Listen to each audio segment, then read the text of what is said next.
аэстің тақырыбы қоғамдағы, қатысты сағандағы мағандағы. Актуалды ең үлкен жаңалық боп жан-жаққа тарап жатыр хабарлары. Қазақстанда біреуі салынғанын дұрыс деп іргетасы қаланғаны. Бірақ бұған ат салысу керек бәрі еліміздің әр ауыл, әр ауданы. Әрбір жанның әртүрлі пікірі бар, күмәнмен қап кетпесін сауалдары.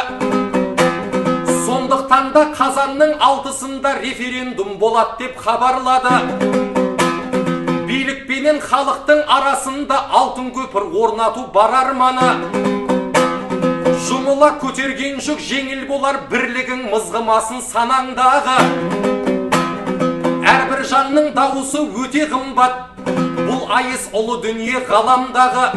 Сондықтан баршаңызды шақырамын, ат салыссын Қазақстанның бар аумағы. Абай өлең жазбаған ермек үшін, мен де өлең жолдадым сендер үшін. Қазанның 6-сында бәріңізді референдум төріне төрлеу үшін. Бір ауыздан берейік даусымызды, егеменді елімнің ертең үшін. Әгейгәгім, әгейгәгім,